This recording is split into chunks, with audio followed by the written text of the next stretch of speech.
ಟಂಟಡಾನ್ ಇವತ್ತಿನ special recipe weekend special momos ಮಾಡ್ತಾ ಇದ್ದೇನೆ. ಅದು ಕೂಡ ಮೈದಾ ಅಲ್ಲ, ಗೋಧಿ ಹಿಟ್ಟಿನಿಂದ ಮಾಡ್ತಾ ಇದ್ದೇನೆ. ಇವಾಗಷ್ಟೇ ಸಂಜೆ ಒಂದು 4:15 ಅಷ್ಟೊತ್ತಿಗೆ ಮಕ್ಕಳು ಬಂದು ಅಮ್ಮ ಮೋಮೋಸ್ ಮಾಡಿಕೊಡು, ತಿನ್ಲಿಕ್ಕೆ ಆಸೆ ಆಗ್ತಾ ಇದೆ ಅಂತ ಹೇಳಿದರು.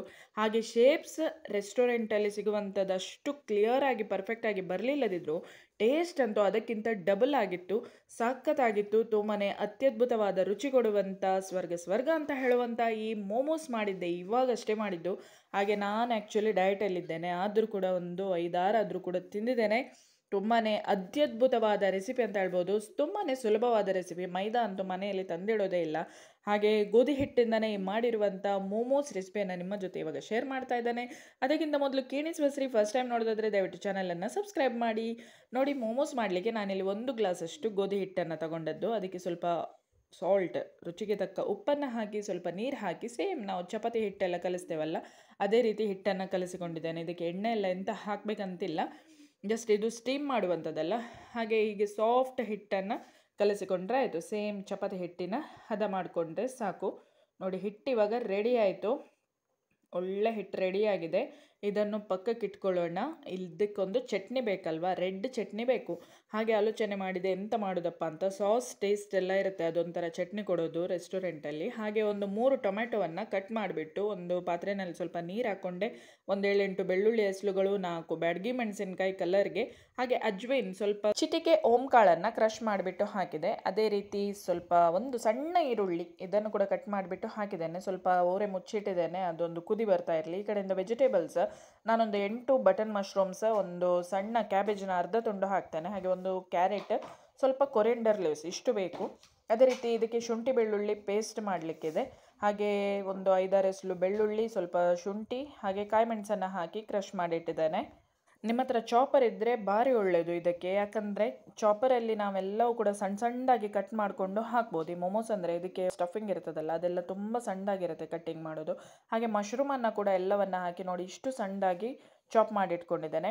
ಅದೇ ರೀತಿ ನೆಕ್ಸ್ಟ್ ಇವಾಗ ಕ್ಯಾರೆಟನ್ನು ಸಿಪ್ಪೆ ಎಲ್ಲ ತೆಗೆದು ಚೆಂದ ಮಾಡಿ ತೊಳೆದು ಅದನ್ನು ಕೂಡ ಸಣ್ಣದಾಗಿ ಚಾಪರಲ್ಲಿ ಹಾಕಿಬಿಟ್ಟು ಇದನ್ನು ಕೂಡ ಸಣ್ಣದಾಗಿ ಚಾಪ್ ಮಾಡಿಟ್ಕೊಂಡಿದ್ದೇನೆ. ಹಾಗೆ ಇದಕ್ಕೆ ಬೇರೆ ಎಲ್ಲ ವೆಜಿಟೇಬಲ್ಸ್ ಹಾಕ್ತಾರೆ, ಬೀನ್ಸ್ ಹಾಕ್ತಾರೆ, ಕ್ಯಾಪ್ಸಿಕಮ್ ಹಾಕ್ತಾರೆ. ಬಟ್ ಮಶ್ರೂಮ್ ಹಾಕಿರೋದ್ರಿಂದ ನಾನು ತುಂಬ ವೆಜಿಟೇಬಲ್ಸನ್ನೆಲ್ಲ ಹಾಕಲಿಲ್ಲ, ಬರೀ ಕ್ಯಾಬೇಜ್ ಮಾತ್ರ. ನೋಡಿ, ಇದು ಅರ್ಧ ತುಂಡು ಮಾತ್ರ ಹಾಕಿರುವಂಥದ್ದು. ಈ ಕಡೆಯಿಂದ ಇದು ಕುದಿ ಬರ್ತಾ ಇದೆ, ಇದೊಂದು ಕಂಪ್ಲೀಟ್ ಕುದಿ ಬರಲಿ. ಹಾಗೆ ಕ್ಯಾಬೇಜ್ ಕೂಡ ಬರೀ ಸಣ್ಣ ಚೂರಾಯ್ತು. ನೋಡಿ, ಚಾಪರ್ ಇದ್ದರೆ ಭಾರಿ ಒಳ್ಳೆಯದು ಇದಕ್ಕೆ. ಫ್ರೆಂಡ್ಸ್, ಇವಾಗ ಎಲ್ಲವೂ ಚಾಪ್ ಮಾಡಿ ಆಯಿತು. ನೋಡಿ, ಕ್ಯಾರೆಟ್, ಮಶ್ರೂಮ್, ಕ್ಯಾಬೇಜ್, ಹಾಗೆ ಜಿಂಜರ್ ಗಾರ್ಲಿಕ್, ಗ್ರೀನ್ ಚಿಲ್ಲಿ. ಅದೇ ರೀತಿ ಇದು ತಣಿಲಿಕ್ಕೆ ಇಟ್ಟಿದ್ದೇನೆ, ಅದು ಕೂಡ ಕುದಿ ಬಂದಿದೆ ಕಂಪ್ಲೀಟಾಗಿ ಚಟ್ನಿದು. ಹಾಗೆ ಮನೆಯಲ್ಲೇ ಮಾಡಿರುವಂಥ ಬೆಣ್ಣೆ ಇದೆ, ಒಂದು ಪ್ಯಾನಲ್ಲಿ 1-2 ಸ್ಪೂನಷ್ಟು ಬೆಣ್ಣೆಯನ್ನು ಹಾಕ್ಕೊಳ್ಳಿ. ಹಾಗೆ ಮನೆಯಲ್ಲಿ ಯಾವಾಗಲೂ ಬೆಣ್ಣೆ, ತುಪ್ಪ ಎಲ್ಲ ರೆಡಿ ಇಟ್ಟರೆ ಮಕ್ಕಳು ಕೇಳಿದಂಥದ್ದು ಪಟ ಅಂತ ಮಾಡಿ ಕೊಡಲಿಕ್ಕೆ ಆಗ್ತದೆ ನಮಗೆ. ಹಾಗೆ ಈ ಬೆಣ್ಣೆಯಲ್ಲಿ ಸ್ವಲ್ಪ ಈ ಕ್ರಷ್ ಮಾಡಿರುವಂಥ ಗ್ರೀನ್ ಚಿಲ್ಲಿ, ಜಿಂಜರ್ ಗಾರ್ಲಿಕ್ ಇದನ್ನು ಹಾಕಿಬಿಟ್ಟು ಸ್ವಲ್ಪ ಫ್ರೈ ಮಾಡ್ಕೊಳ್ತೇನೆ, ಹಸಿ ವಾಸನೆ ಹೋಗೋ ತನಕ. ಹಾಗೆ ನೆಕ್ಸ್ಟ್ ಇದಕ್ಕೆ ಹಾಕುವಂಥದ್ದು ನಾನೀಗ ಸಣ್ಣದಾಗಿ ಚಾಪ್ ಮಾಡಿರುವಂಥ ಕ್ಯಾರೆಟ್, ಇದನ್ನು ಕೂಡ ಹಾಕಿಬಿಟ್ಟು ಸ್ವಲ್ಪ ಫ್ರೈ ಮಾಡ್ಕೊಳ್ತೇನೆ. ಇದೆಲ್ಲ ತುಂಬ ಫ್ರೈ ಮಾಡ್ಕೊಳ್ಬೇಕಂತಿಲ್ಲ, ಅಂದರೆ ಇದು ನಾವು ಸ್ಟೀಮ್ ಮಾಡಲಿಕ್ಕೆ ಕೂಡ ಇದೆಯಲ್ವಾ. ಹಾಗೆ ಮೋಮೋಸ್ ಕೆಲವರು ಫ್ರೈ ಮಾಡಿಬಿಟ್ಟು ಮಾಡ್ತಾರೆ, ಎಲ್ಲ ಸ್ಟೀಮಲ್ಲೂ ಮಾಡ್ತಾರೆ. ಹಾಗೆ ಮಶ್ರೂಮನ್ನು ಕೂಡ ನೀರನ್ನು ಹಾಕಿಟ್ಟಿದ್ದೆ, ಆ ನೀರನ್ನು ಹಿಂಡಿ ತೆಗೆದು ಇವಾಗ ಹಾಕ್ತಾ ಇದ್ದೇನೆ. ಇವಾಗ ಮಶ್ರೂಮನ್ನು ಕೂಡ ಚೆಂದ ಫ್ರೈ ಮಾಡ್ಕೊಳ್ತಾ ಇದ್ದೇನೆ, ಸ್ವಲ್ಪ ಫ್ರೈ ಮಾಡ್ಕೊಳ್ಳಿ, ತುಂಬ ಬೇಡ. ಹಾಗೆ ನೆಕ್ಸ್ಟ್ ನಾನಿಲ್ಲಿ ಕ್ಯಾಬೇಜ್, ಇದನ್ನು ಕೂಡ ಚಾಪ್ ಮಾಡಿರುವಂಥದ್ದು ಹಾಕಿಬಿಟ್ಟು ಸ್ವಲ್ಪ ಫ್ರೈ ಮಾಡ್ಕೊಳ್ತಾನೆ. ಮಶ್ರೂಮ್ ನೋಡಿ ಫ್ರೈ ಮಾಡಬೇಕಾದ್ರೆ ಸ್ವಲ್ಪ ನೀರು ಬಿಟ್ಕೊಂಡಿದೆ. ಹಾಗೆ ಇದು ಕೂಡ ಹಾಕಿ ಸ್ವಲ್ಪ ಫ್ರೈ ಮಾಡ್ಕೊಳ್ಳಿ. ಇವಾಗ ಇದಕ್ಕೆ ಮಸಾಲೆಗೆ ಇಷ್ಟೇ ಕೆಲವರು ಹಾಕ್ತಾರೆ ಮೋಮೋಸ್ಗೆ, ಆದರೆ ನಾನು ಸ್ವಲ್ಪ ಮಸಾಲ ಸ್ವಲ್ಪ ಇನ್ನೂ ಕೂಡ ಟೇಸ್ಟಿ, ಸ್ಟಫಿಂಗ್ ಇನ್ನೂ ಕೂಡ ಟೇಸ್ಟಿ ಆಗಿರಲಿ ಅಂತ ಹೇಳಿಬಿಟ್ಟು ಇದಕ್ಕೆ ಒಂದು 1/4 ಸ್ಪೂನಷ್ಟು ಸ್ವಲ್ಪ ಸ್ಪೈಸಸ್ ಆ್ಯಡ್ ಮಾಡ್ತಾ ಹೋಗ್ತೇನೆ ಇಲ್ಲಿ. ಇವಾಗ 1/4 ಸ್ಪೂನಷ್ಟು ಗರಂ ಮಸಾಲ ಪುಡಿ, 1/4 ಸ್ಪೂನಷ್ಟು ಪೆಪ್ಪರ್ ಪೌಡರ್, 1/4 ಸ್ಪೂನಷ್ಟು ಅಚ್ಚ ಖಾರದ ಪುಡಿ, ಹಾಗೆ ಸ್ವಲ್ಪ ಚಿಟಿಕೆ ಅರಿಶಿನ, ಇದೆಲ್ಲವನ್ನು ಹಾಕಿ ಸ್ವಲ್ಪ ಫ್ರೈ ಮಾಡ್ಕೊಳ್ತಾ ಇದ್ದಾನೆ. ಇದಕ್ಕೆ ಕೆಲವರು ಎಂಥ ಸೋಯಾ ಸಾಸ್, ಟೊಮೆಟೊ ಸಾಸ್ ಅದೆಲ್ಲ ಕೂಡ ಹಾಕ್ತಾರೆ, ಬಟ್ ಅದೆಲ್ಲ ಮನೇಲಿ ಇರಲಿಲ್ಲ. ಬಟ್ ಟೇಸ್ಟ್ ಅಂತೂ ಅತ್ಯದ್ಭುತವಾಗಿತ್ತು. ನೀವು ಇದೇ ರೀತಿ ಮಾಡ್ಬೋದು. ಮಗಳಂತೂ ಸೈಡಲ್ಲಿ ನಿಂತು ಚೀಸ್ ಒಂದು ಸ್ಲೈಸ್ ಇತ್ತು, ಅದನ್ನೆಲ್ಲ ಮುದ್ದೆ ಮಾಡಿಟ್ಟಿದ್ದಾಳೆ ಇಲ್ಲಿ, ಅದನ್ನೇ ಹಾಕ್ತಾ ಇದ್ದೇನೆ ಈಗ. ಯಾವಾಗ ಆಗ್ತದೆ ಅಂಥೇಳಿ ಕಾಯ್ತಾ ಇದ್ದಾಳೆ ಇಲ್ಲಿ ಸೈಡಲ್ಲಿ. ಹಾಗೆ ನನ್ನ ವಿಡಿಯೋವನ್ನು ಮಾಡಬೇಡ ಅಂತ ಹೇಳಿದ್ಲು. ಹಾಗೆ ಚೀಸ್ ಎಲ್ಲ ಈಗ ಹಾಕಿ ಅದಕ್ಕೆ ಸ್ವಲ್ಪ ಸಾಲ್ಟ್ ಕೊನೆಯಲ್ಲಿ, ಅಂದರೆ ಇದೆಲ್ಲ ಬೇಯಬೇಕಲ್ಲ, ಬೆಂದ ಮೇಲೆ ಸಾಲ್ಟ್ ಸ್ವಲ್ಪ ಹಾಕಿ ಆಯಿತಾ, ಹಾಫ್ ಬಾಯ್ಲ್ಡ್ ಆದರೆ ಆಯಿತು. ಈಗ ಇದು ರೆಡಿ ಆಗಿದೆ, ಇದು ತಣಿಲಿ. ಸ್ವಲ್ಪ ತಂಡ ಮೇಲೆ ಇದನ್ನು ನಾವು ಸ್ಟಫಿಂಗ್ ಮಾಡಿಕೊಳ್ಳುವ. ಈ ಕಡೆಯಿಂದ ಚಟ್ನಿದ್ದು ಇದು ಟೊಮ್ಯಾಟೊ ಎಲ್ಲ ಬೆಂದಿದೆಲ್ಲ, ಇದರದ್ದು ಸಿಪ್ಪೆ ಎಲ್ಲ ತೆಗೆದಿಡಿ. ಹಾಗೆ ಅದು ಕೂಡ ತಣಿಲಿ. ಅಷ್ಟರ ತನಕ ನಾವು ದೊಡ್ಡ ಚಪಾತಿ ಲಟ್ಟಿಸಿ ಸಣ್ಣ ಸಣ್ಣ ಥರ ಶೀಟ್ಸ್ಗಳನ್ನು ಮಾಡ್ಕೊಳ್ಳೋಣ. ನೋಡಿ ದೊಡ್ಡ ದೊಡ್ಡದಾಗಿ ಈ ರೀತಿ ಚಪಾತಿ ಥರ ಮಾಡ್ತಾ ಇದ್ದೇನೆ. ಮೈದಾ ಆದರೆ ಎಂತ ಅದು ಸ್ಪ್ರೆಡ್ ಒಳ್ಳೆಯದಾಗುತ್ತೆ, ಮತ್ತು ಫೋಲ್ಡ್ ಮಾಡಲಿಕ್ಕೆ ಪ್ಲೀಟ್ಸ್ ತೆಗಿಲಿಕ್ಕೆ ಅದು ತುಂಬ ಚೆನ್ನಾಗಿ ಬರುತ್ತೆ. ಆದರೆ ಗೋಧಿ ಹಿಟ್ಟಿದ್ದು ಅಷ್ಟು ಬರೋದಿಲ್ಲ. ಹಾಗೆ ಇಲ್ಲಿ ಈ ಥರ ಒಂದು ಗ್ಲಾಸ್ ಹಿಡ್ಕೊಂಡು ಸಣ್ಣ ಸಣ್ಣದಾಗಿ ರೌಂಡ್ ಇಷ್ಟಿಷ್ಟೇ ಅದರದ್ದು ಸ್ಟಫಿಂಗಿಗೆ ನಮಗೆ ಬೇಯಿಸಬೇಕಲ್ಲ ಶೀಟ್ಸ್, ಅದನ್ನು ಮಾಡ್ಕೊಳ್ತಾ ಇದ್ದೇನೆ. ಹಾಗೆ ಇಲ್ಲಿ ಇವಾಗ ಈ ಥರ ರೆಡಿಯಾಗಿದೆ ಸಣ್ಣ ಸಣ್ಣ ಚಪಾತಿ ಪೂರಿ ಹದಕ್ಕೆ, ಪೂರಿ ಥರನೇ. ಹಾಗೆ ಇಲ್ಲಿ ಇವಾಗ ನೋಡಿ ಇಷ್ಟು ಆಗಿದೆ. ಇದನ್ನೊಂದು ಸೈಡಲ್ಲಿ ಇಟ್ಕೊಳ್ತೇನೆ. ಈ ಕಡೆಯಿಂದ ಫಸ್ಟ್ ಇದೆಲ್ಲ ಕಂಪ್ಲೀಟ್ ತಂದಿದೆ, ಚಟ್ನಿದು ಇಂಗ್ರೀಡಿಯೆಂಟ್ಸ್ ಎಲ್ಲವೂ ಕೂಡ.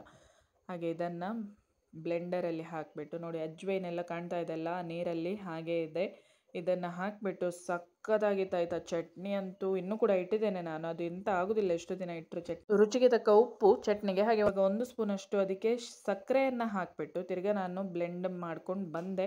ಹಾಗೆ ತುಂಬ ನುಣ್ಣಗೆ ಸಲ್ಲ, ತುಂಬ ಏನು ತರ್ತರಿಸಲ್ಲ, ಆ ಥರ ಆಗಿದೆ, ಸಕ್ಕತ್ತಾಗಿದೆ ಮಾತ್ರ. ಹಾಗೆ ಇವಾಗ ಈ ಥರ ಸಣ್ಣ ಸಣ್ಣ ಪೂರಿಗಳಲ್ಲಿ ಈ ಮಾಡಿರುವಂಥ ಸ್ಟಫಿಂಗ್ ಒಂದೊಂದು ಸ್ಪೂನ್ ಹಾಕ್ತಾ ಇದ್ದೇನೆ. ಹಾಗೆ ಇದನ್ನು ಚೆಂದ ಮಾಡಿ ನೋಡಿ, ಕರೆಕ್ಟ್ ಫೋಲ್ಡ್ ಮಾಡಲಿಕ್ಕಂತ ಅಷ್ಟು ಬರಲಿಲ್ಲ, ಸೀರೆ ನೆರಿಗೆ ಥರ ಅದು ಒಳ್ಳೆ ಫ್ಲೀಟ್ ತೆಗಿಬೇಕಲ್ವ. ಅದು ಮೈದಾದಲ್ಲಾದರೆ ಸ್ಪ್ರೆಡ್ ಆಗುತ್ತೆ, ಮತ್ತು ಎಷ್ಟು ಎಳೆದ್ರೂ ಕೂಡ ಕಟ್ಟಾಗೋದಿಲ್ಲ. ಅದು ಗೋಧಿ ಹಿಟ್ಟಿದ್ದು ಹಾಗಲ್ಲ, ಸ್ವಲ್ಪ ಕಟ್ಟಾಗ್ತದೆ ಅದಕ್ಕೆ, ಅಂದರೆ ಸ್ವಲ್ಪ ಹರಿದೋದಾಗೆಲ್ಲ ಆಗ್ತದೆ. ಹಾಗೆ ಈಗ ಇಷ್ಟು ಮೋಮೋಸ್ ರೆಡಿಯಾಗಿದೆ, ಮೋದಕ ಶೇಪಲ್ಲಿ ಮಾಡಿದೆ ಕೊನೆಯಲ್ಲಿ. ಅದಕ್ಕೆ ನಾನು ಮಕ್ಕಳ ಅರ್ಜೆಂಟಿಗೆಲ್ಲ ಇದೆಲ್ಲ ಆಗೋದಿಲ್ಲ, ಸೈಡಲ್ಲೇ ಕುತ್ಕೊಳ್ತಾರೆ ಇಬ್ಬರು ಕೂಡ ಯಾವಾಗ ಆಗ್ತದೆ ಅಂತ. ಈ ಕಡೆಯಿಂದ ಸ್ಟೀಮರ್ ಇಟ್ಟಿದ್ದೇನೆ, ನೀರು ಅದರಲ್ಲಿ ಬಿಸಿ ಆಗಲಿಕ್ಕೆ. ಹಾಗೆ ಸಣ್ಣ ಒಂದು ಪ್ಯಾನಲ್ಲಿ ಸ್ವಲ್ಪ ಬೆಣ್ಣೆಯನ್ನು ಮೆಲ್ಟ್ ಮಾಡ್ಕೊಳ್ತಾ ಇದ್ದೇನೆ. ಬೆಣ್ಣೆಯನ್ನು ಮೆಲ್ಟ್ ಮಾಡಿ, ಇಲ್ಲದಿದ್ದರೆ ತುಪ್ಪ ಇಲ್ಲ ಈ ಎಣ್ಣೆಯನ್ನು ಕೂಡ ಹಚ್ತಾರೆ. ನನ್ನ ಹತ್ರ ಬ್ರಷ್ ಎಲ್ಲ ಎಂತ ಇಲ್ಲ, ಸಿಲಿಕಾನ್ ಎಲ್ಲ ತುಂಬ ಆ ಥರದ್ದೆಲ್ಲ ಸಿಂಥೆಟಿಕ್ ಆ ಥರ ಎಂತ ಕೂಡ ಯೂಸ್ ಮಾಡೋದಿಲ್ಲ, ಆರ್ಗ್ಯಾನಿಕ್ ಆಗಿ ಹೆಚ್ಚಾಗಿ ಹೋಗುವಂಥದ್ದು. ಹಾಗೆ ಇಲ್ಲಿಗ ನೋಡಿ ಬಾಳೆ ದಿಂಡನ್ನು ನೆನಪಾಯಿತು, ರಪ್ಪ ಹೋಗಿ ಒಂದು ಹಿಡ್ಕೊಂಡು ಬಂದೆ. ಬಾಳೆ ದಿಂಡಲ್ಲ ಸಾರಿ, ಬಾಳೆ ಎಲೆಯ ಒಂದು ದಂಟು, ಅದನ್ನು ಹಿಡ್ಕೊಂಡು ಅದಕ್ಕೆ ಕಟ್ ಮಾಡಿ ಬ್ರಷ್ ಥರ ಮಾಡಿಕೊಂಡೆ. ಹಾಗೆ ಇವಾಗ ಒಂದೊಂದೇ ಮೋಮೋಸನ್ನು ಸ್ಟೀಮರಲ್ಲಿ ಇಡ್ತಾ ಹೋಗಿ ಅದಕ್ಕೆ ಈ ಥರ ಮೆಲ್ಟ್ ಮಾಡಿರುವಂಥ ಬೆಣ್ಣೆ ಇದೆಯಲ್ವ, ಇದನ್ನು ಟಚಪ್ ಹಾಗೆ ಕೊಡ್ತಾ ಇದ್ದೇನೆ. ಒಳ್ಳೆ ಮೇಕಪ್ ಆರ್ಟಿಸ್ಟ್ನವರು ಟಚಪ್ ಮಾಡಿದಾಗೆ ಬ್ರಷ್ ಹಿಡ್ಕೊಂಡು. ಹಾಗೆ ಎಲ್ಲದಕ್ಕೂ ಕೂಡ ಇಲ್ಲಿ ಬೆಣ್ಣೆ ಮೆಲ್ಟ್ ಮಾಡಿರುವಂಥದ್ದು ಹಚ್ತಾ ಇದ್ದೇನೆ. ಒಂದು ಲೇಯರ್ ಆಯಿತು, ಇನ್ನೊಂದು ಲೇಯರ್ ಅದರ ಮೇಲೆ ಪುನಃ ಇಟ್ಟು ಮೋಮೋಸ್ ಸ್ವಲ್ಪ ಅದರ ಮೇಲೆ ಸ್ವಲ್ಪ ಹಚ್ತಾ ಇದ್ದೇನೆ. ನೋಡಿ ಎಷ್ಟು ಯೂಸ್ ಆಯಿತು ಈ ಥರ ಬ್ರಷಲ್ಲಿ ಹೀಗೆ ಮಾಡಿದ್ದಕ್ಕೆ. ಇವಾಗ ಇದನ್ನು ಬೇಯಿಸ್ಲಿಕ್ಕೆ ಇಡ್ತಾ ಇದ್ದೇನೆ. ಇದೊಂದು ಮಿನಿಮಮ್ ಒಂದು 10 ರಿಂದ 15 ನಿಮಿಷ ಬಂದರೆ ಸಾಕು. ಆಲ್ರೆಡಿ ವೆಜಿಟೇಬಲ್ಸ್ ಎಲ್ಲ ಬೆಂದಿರ್ತದಲ್ಲ. ಹಾಗೆ ಕೊನೆಯಲ್ಲಿ 5 ನಿಮಿಷ ಇರಬೇಕಾದ್ರೆ ಒಮ್ಮೆ ಲಿಡ್ ತೆಗೆದು ಮೇಲ್ಗಡೆ ಸ್ವಲ್ಪ ಕೊತ್ತಂಬರಿ ಸೊಪ್ಪನ್ನು ಹಾಗೇ ಉದುರಿಸಿ ಆಯಿತಾ. ಮತ್ತು ಲಿಡ್ಡನ್ನು ಏನು ಮುಚ್ಚಿಡಿ, 5 ನಿಮಿಷ ಕೊನೆಯದು ಬಾಕಿ ಇದೆಯಲ್ವಾ, ಹಾಗೆ ಅದು ಬೇಯ್ತಾ ಇರಲಿ.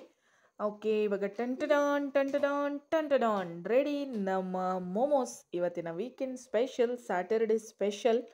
ಫಸ್ಟ್ ಟೈಮ್ ಮಾಡಿದ್ದು, ನಿಜ ಹೇಳ್ತಾ ಇದ್ದೇನೆ ಪ್ರಾಂಪ್ಟ್ ಆಗಿ. ನಿಜ ಇನ್ನೊಂದು ಹೇಳಬೇಕಂದ್ರೆ ಚಟ್ನಿ ಸ್ವಲ್ಪ ಖಾರ ಆಗಿದೆ ಆಯಿತಾ. ನಮಗೆ ಸೂಪರ್ ಆಗಿದೆ ಮಾತ್ರ, ದೊಡ್ಡವರಿಗೆ ತಿನ್ನಲಿಕ್ಕೆ ಅಲ್ಟಿಮೇಟ್ ಚಟ್ನಿ. ರವೀಂದ್ರ ಬಾವ ಕೂಡ ತಿಂದು ಹೇಳಿದರು ಚಟ್ನಿ ಭಾರಿ ಒಳ್ಳೆಯದಾಗಿದೆ, ಮೋಮೋಸ್ ಕೂಡ ಒಳ್ಳೆಯದಾಗಿದೆ, ಬಟ್ ಚಟ್ನಿ ಸಕ್ಕತ್ತಾಗಿದೆ ಅಂತ ಹೇಳಿದರು. ಹಾಗೆ ಮಕ್ಕಳಿಗೆ ಸ್ವಲ್ಪ ಖಾರ ಆಗ್ತದೆ. ನೀವು ಬ್ಯಾಡಗಿ ಮೆಣಸನ್ನು ಹಾಕೋದಿದೆಯಲ್ವ, 1-2 ನಾನು 4 ಹಾಕಿದ್ದೆಲ್ಲ, 2 ಹಾಕಿದ್ರು ಸಾಕು. ಯಾಕಂದರೆ ಅದರಲ್ಲಿ ಬೆಳ್ಳುಳ್ಳಿ ಈರುಳ್ಳಿ ಎಲ್ಲವೂ ಖಾರ ಕೊಡುವಂಥದ್ದೇ. ಅದೇ ರೀತಿ ಓಂಕಾಳು ಕೂಡ ಹಾಕಿದ್ದೆಲ್ಲ, ಅದು ಸ್ವಲ್ಪ ಖಾರ ಟೇಸ್ಟ್ ಕೊಡ್ತದೆ. ಹಾಗೆ ಸಕ್ಕರೆ 1 ಸ್ಪೂನ್ ಹಾಕಿದೆ, ಅದಕ್ಕೆ ಸಾಕು. ಬೆಲ್ಲದ ಪುಡಿಯನ್ನು ಹಾಕ್ಬೋದು, ಹಾಗೇನಿಲ್ಲ. ಓಕೆ, ಈಗ ಬಿಸಿ ಬಿಸಿ ಬಿಸಿ ಮೋಮೋಸ್ ರೆಡಿಯಾಗಿದೆ. ನಾನು ಟೇಸ್ಟ್ ಮಾಡಲಿಕ್ಕೆ ರೆಡಿಯಾಗಿದ್ದೇನೆ. ಡಯಟಲ್ಲಿದ್ದರೂ ಕೂಡ ಈ ಥರ ಎಲ್ಲ ಮಾಡಿ ಎದುರುಗಡೆ ಇದ್ದಾಗ ತಿನ್ನದೇ ಇರಲಿಕ್ಕಂತೂ ಆಗೋದೇ ಇಲ್ಲ. ಒಂದು 5-6 ಆಯಿತು ನಂದು ಕೂಡ ತಿಂದು. ಎಂತ ಮಾಡೋದು, ಇವತ್ತು ರಾತ್ರಿಗೆ ಏನೂ ತಿನ್ನೋದಿಲ್ಲ, ಇನ್ನು ನಾಳೆ ಬೆಳಿಗ್ಗೆ ತಿನ್ನೋದು ಅಂತೇಳಿ ಅಂದ್ಕೊಂಡಿದ್ದೇನೆ. ಯಾವಾಗಲೂ ಸಂಜೆ ಹಾಗೆ 6:30 ಒಳಗೆ ನಂದು ತಿಂದಾಗ್ತದೆ. ಓಕೆ, ನೆಕ್ಸ್ಟ್ ಇನ್ನೊಂದು ಒಳ್ಳೆ ವಿಡಿಯೋ ಜೊತೆ ಮತ್ತೆ ಸಿಗ್ತೇನೆ. ಎಲ್ರಿಗೂ ಧನ್ಯವಾದ. ನಿಮಗೆ ವಿಡಿಯೋ ಖಂಡಿತ ಇಷ್ಟ ಆಗಿದ್ದಲ್ಲಿ ಒಂದು ಲೈಕ್ ಕೊಡಿ. ಅದೇ ರೀತಿ ಬೆಲ್ಲೈಕನನ್ನು ಪ್ರೆಸ್ ಮಾಡಿದರೆ ನೋಟಿಫಿಕೇಶನ್ ಬರ್ತಾ ಇರುತ್ತೆ. ಎಲ್ಲ ವಿಡಿಯೋಸ್ ಲಿಂಕ್ಗಳನ್ನು ನಿಮ್ಮ ಫ್ರೆಂಡ್ಸ್ ರಿಲೇಟಿವ್ಸ್ ಜೊತೆ ಎಲ್ಲ ಶೇರ್ ಮಾಡಿ. Thank you, take care. ಹೀಗೆ ಸಪೋರ್ಟ್ ಮಾಡ್ತಾ ಇರಿ. Thank you.